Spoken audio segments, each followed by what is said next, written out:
In last week's episode, our bike tour came to an official end. Well, at least the biking portion of it. Due to Tia's injury, we were not able to continue biking, but luckily we had a cabin booked for the next 2 nights, so we were still able to stay on the island and enjoy the beautiful weather and Lake Kagawong. We spent almost the whole day just hanging around the cabin, making bacon and eggs for breakfast, chilling by the lake, and making a new friend with the cat. We also finally caught that sunset that we had been looking for all week. And that brings us to day 6. Okay, Tia. The bike trip is over. Give us your thoughts. On what part of it? The whole thing. It's over. It's a rewind. I liked it. It was fun spending the last 2 months kind of preparing for a new challenge. It's exciting.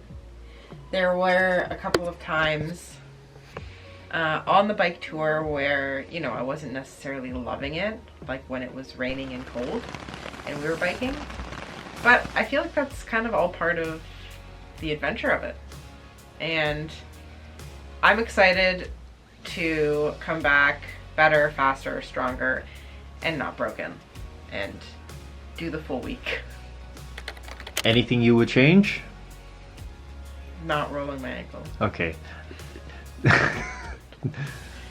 Yeah, I think at first we were trying to be like super adventurous and outdoorsy, and like, I don't know if we were trying to be stingy or what it was, but like we had planned on, instead of staying going to certain towns and staying in a hotel, we tried to find places that provided camping instead. And because of that, we like cut some of the places out of our trip that we had initially wanted to go because there was no campgrounds nearby. I think next time we should just choose where we want to go, and if there's no camping options there, find other accommodations to stay in.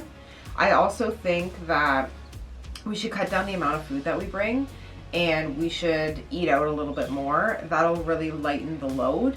And honestly, like, you're biking so much and burning so many calories that I think that meal of eating out is not really going to be that bad, because you're just replenishing your calories anyway. So those are kind of the 2 things that I would change, plus not rolling my ankle. And yeah. So, in our Road to Redemption tour. Wait, hang on. Is that the tour, or is the Road to Redemption like the process of getting better? No. No? That's the tour. The tour is going to be called Road to Redemption. Road to Redemption. No, it's just going to be called Redemption Tour. The Redemption. So the Road of Redemption is becoming faster, and the Road to Redemption is the build up to the second bike tour, and the Redemption Tour is going to be the actual second bike tour. Okay. So in the Redemption Tour, are we taking the same paths? No. No? What do you think? Are we going to try to cover more distance per day? Are we going to maybe cover the same amount of distance but do more things at the, like, what initial thoughts? I think instead of trying to get from point A to point B with like minimal breaks, we should do longer distances, but with actual like full stops in between. We said a lot in our planning that we would do like 15K and then sit down for a couple of hours during the afternoon for lunch to like let the sun cool off and whatnot. We didn't end up doing any of that because, first of all, 20 kilometers is like, it's not that far. You don't always need to stop halfway in between 20 kilometers. Plus, I think that the weather played a big role in kind of what happened, and I think that's something that we need to plan a little bit better for. Once we were biking and it was windy and we were wet because it was raining, the last thing that you want to do is stop in the middle of the road for 2 hours. Like, you just want to get to your destination. So I think next time we should do longer distances with actual stops in between, and maybe these stops provide us with shelter during that time. I think doing this after COVID settles down is also a better idea, because a lot of the options we would have had available for these kinds of stops were not available this time because of COVID.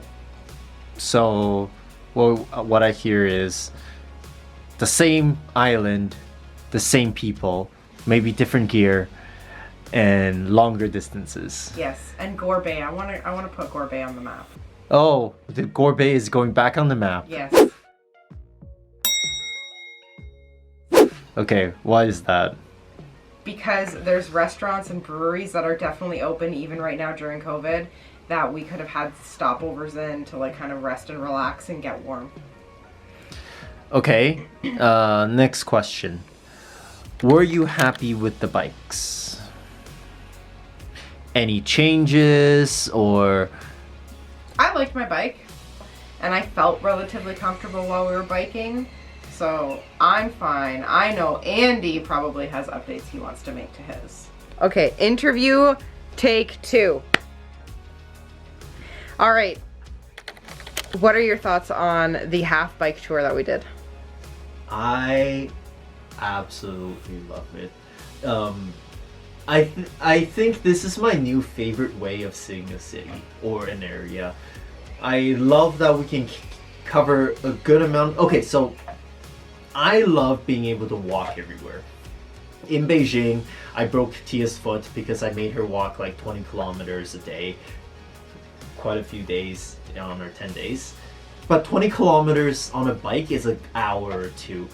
I love the way that you can cover distance, get from point A and point B, but not be in a car, so that you can actually pay attention and see the sights. There are so many times when we were biking, I was able to slow down and just look on either side and really take in and realize just how beautiful the island was.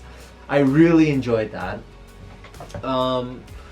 When we're driving, a lot of the times we have the radio on or something. When you're biking, Tia and I would have conversations halfway like during our trip. I absolutely enjoyed that.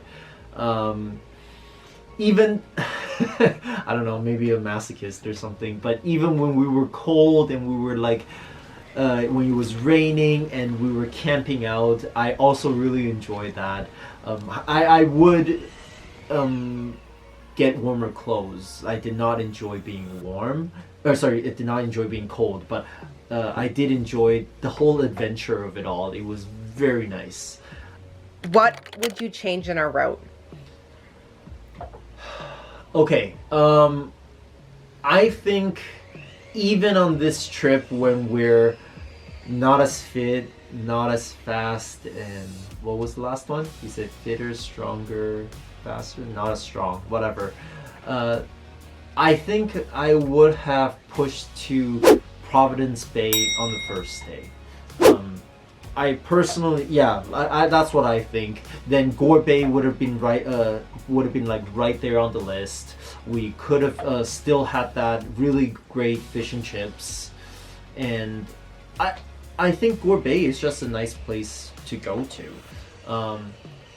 I would not change this particular accommodation for anything. Even next time, I would stop here and just have a couple of days to rest up. If Tia hasn't injured herself, it would have been a really nice mid-stop where we can get warm, get dry, have everything, just have the comforts of home during our road trip. So do you think the redemption tour will take place on Manitoulin, or do you think the redemption tour will take us somewhere else? No, the redemption tour has to be on this island. So, okay, this is what I personally think. Next time, maybe we'll hit up some of these major cities. For example, so we'll do Providence Bay, and depending on how fast, how fit, and how strong we are, maybe we do hit up all the lighthouses on the island, where we go Providence Bay on the first day. Hopefully we can get here like in first thing in the morning. Then maybe we go this way and go Manitoulin and push to Little Current down to Gore Bay and then to the other side of the island. I don't know, like it really depends, but yeah. I have one other thing that I would change. So we didn't prepare for, we prepared for injury. We had our first aid kit. I had stuff with me for if I injured my ankle because it is something that has come up quite a bit. Just not to this degree. We didn't prepare for an injury at this degree, and I feel like one thing Andy mentioned is next time we come back, we're not going to take the ferry over. We're going to drive over. We're going to take the long route and drive to the other side of the island where we can actually drive across the bridge that connects the island to the mainland. And that is the thing I would change, is I would have the car parked and available on one end of the island. So if we do end up in this type of scenario again, the rest of the trip is not a complete write-off, and we're not kind of dependent on transportation from other people. There's not really great transportation here. Uber does not exist. There is taxi services, but not necessarily ones that will take our bikes. So if we have our vehicle parked somewhere that we can access it, even if it is an hour drive away, we can at least, one of us can take a cab there, bring the car over, pack up the bikes, and that way we don't end up in this scenario where we're kind of just stuck in one spot because we can't bike anywhere. So, gear changes. What worked, what didn't work? We talked about it a little bit. The tent was good. It was small, it was compact, it was really easy to set up and take down. It worked perfectly fine for the bike tour and for camping. And to my surprise, the vestibule was fine. We didn't end up hanging any of our food because all of the campsites that we stayed at are private campsites. It's not like the provincial parks we go to where it's like in the middle of a forest. So these areas were so populated with like people camping that there wasn't really any animals running around that were going to come and grab the food. So we were able to actually keep our food just in the vestibule of the tent. So that was kind of something that made it a little bit easier. I think Manitoulin is actually a really good introductory to bike packing place. The roads are like perfect for biking and there's not a lot of traffic on them. Yeah, that is key. So even the highways is 2 lanes. There were some bits where it's a gravel road, not very long, and yeah, not a lot of gigantic uphills or downhills. It's pretty flat. The towns were pretty close together. Yeah. Well, I'm sure we'll come up with other things. We'll probably put together a more comprehensive video that's a little more to the point, but that's kind of our thoughts on the past few days, I guess. Mm-hmm.